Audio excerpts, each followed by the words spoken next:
बिस्मिल्लाहिर्रहमानिर्रहीम। आज का जो हमारा टॉपिक है वो एलिज़ाबेथन पोइट्री पे होगा। Before that I am gonna say something कि हर एज की अपनी किस्म की यूनिक पोइट्री होती है। फॉर एग्जांपल अगर हम बात करें एंग्लो सैक्सन्स की, तो वहाँ पे जो पोइट्री थी उसमें मैं एग्जांपल देती हूँ बीवुल्फ जैसे थी। दो it was an anonymous work, लेकिन आप अगर उसको देखें तो वहां से हमें उन लोगों के बोल चाल का पता चलता है कि वो लोग किस तरह के थे। फॉर एग्जाम्पल बीवुल्फ में एक बंदा है, उसका नाम बीवुल्फ है, बहुत ब्रेव है, इंटेलिजेंट है, स्ट्रॉन्ग विट है उसकी, इतना पावरफुल है कि उसने मॉन्स्टर तक को किल कर दिया।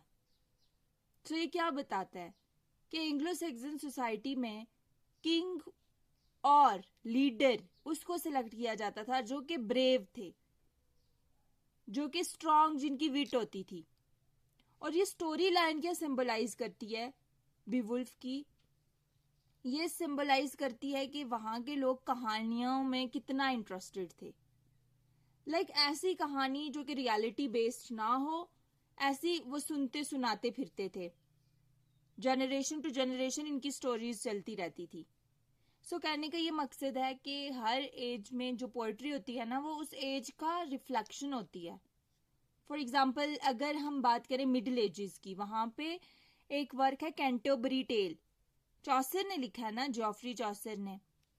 वहां पे वो क्या बताता है उसकी एज के बारे में कि उस एज में जो सोसाइटी थी ना उसमें वो कितने हिस्सों में बटी हुई थी। सबसे ऊपर नाइट्स थे, जैसे एंग्लो सैक्सन्स में बताया हुआ है सबसे ऊपर किंग थे, यहाँ पे नाइट्स बताए गए, रिस्पेक्टेबल बताए गए।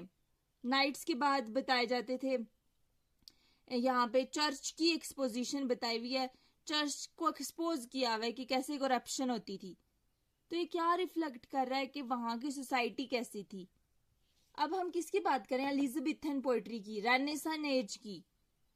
तो इसमें ऐसी पोइट्रीज होंगी जो इस एज को बताती हैं, ऐसे वर्क्स होंगे जो इस एज के बारे में बताते हैं।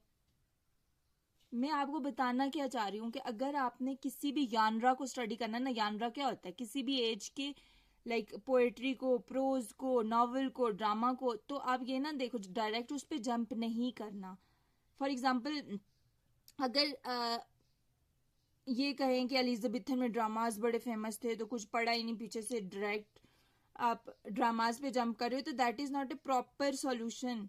अगर आपने किसी एज को समझना है, पहले उसकी लिटरेरी डेवलपमेंट्स, सोसाइटी में उस टाइम पे कौन कौन से चेंजेस आए थे, ये सारी चीजें करनी होंगी। इकोनॉमिकल चेंज क्या थे, पॉलिटिकल चेंज क्या थे, सोसाइटियल चेंज कौन से थे, और लिटरेरी डेवलपमेंट कौन कौन सी हुई थी। पहले अगर आप ये स्टडी करेंगे देन आपको ये सारी चीजें समझ में आएंगी, क्योंकि उस एज के राइटर्स उसी बारे में लिखते हैं जो उस एज, ज्यादातर, नॉट सेइंग कि हमेशा ऐसे नहीं होता, लेकिन ज्यादातर उसी बारे में लिखते हैं जो सोसाइटी में हो रहा हो। तो पहले आप जरूर एलिज़ाबेथन एज को पढ़ें, रेनेसां को समझें, उसके बाद उसमें कौन सी डेवलपमेंट्स हुई थी ये पढ़ें, उसके बाद यहाँ आना, वरना ये नहीं समझ आएगा। तो एलिज़ाबेथन पोएट्री की देखिए, हमें पता है यहाँ पे जो है शेक्सपियर बहुत ज्यादा फेमस है क्योंकि उसने भी पोएट्री की हुई है। यहाँ पे फिलिप सिडनी का इतना बड़ा नाम है, स्पेंसर जिसने फेरी क्वीन लिखा हुआ इतना बड़ा नाम है।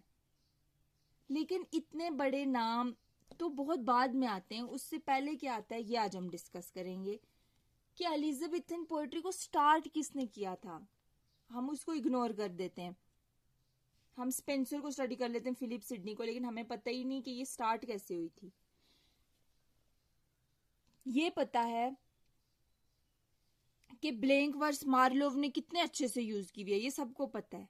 लेकिन ब्लैंक वर्स सबसे पहले आइडिया मार्लोव और शेक्सपियर को किसने दिया था ये कोई नहीं स्टडी करता।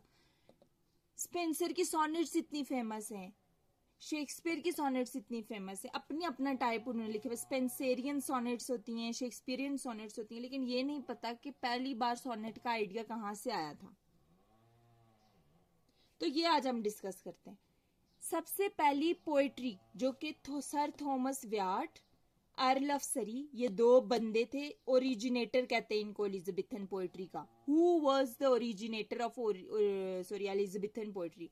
तो that is not only one person, दो बंदे हैं. सर थॉमस व्याट है, अर्ल ऑफ सरी है. दोनों ने मिलके एक वर्क लिखा है, टोटल्स मिसकलेनी.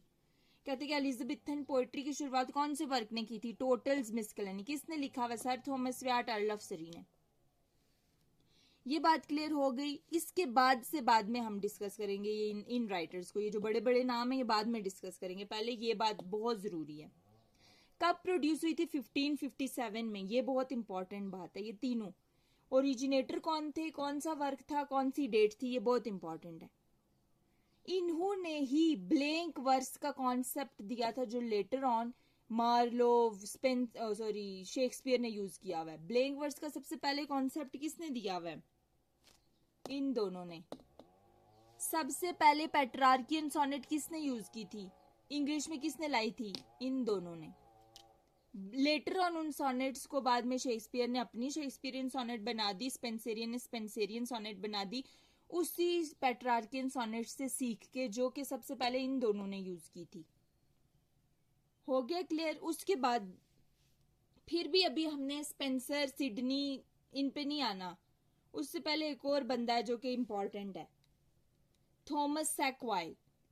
इसको हम क्यों डिस्कस करते हैं? इसने जो लिखा हुआ है ना, मिरर फॉर मैजिस्ट्रेट वर्क, इसके अंदर इसने बताया हुआ है कि कैसे फेमस इंग्लिशमैन से एक पोएट मुलाकात करता है.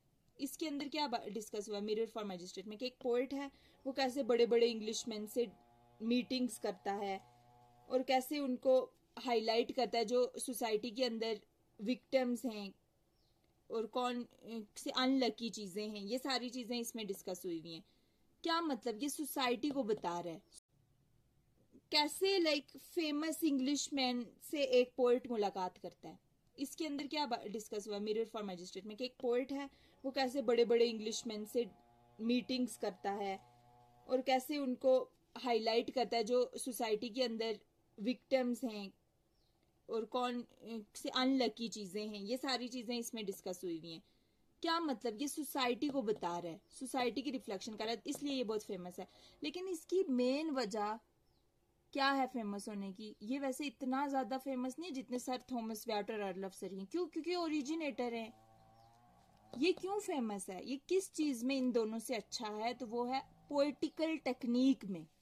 इसके पास जो पोएटिकल टेक्निक है वो इन दोनों के पास भी नहीं. तो इस वजह से यही टेक्निक्स इसने इस वर्क में यूज की हुई है. तो ये वर्क और ये हुद इसलिए फेमस है.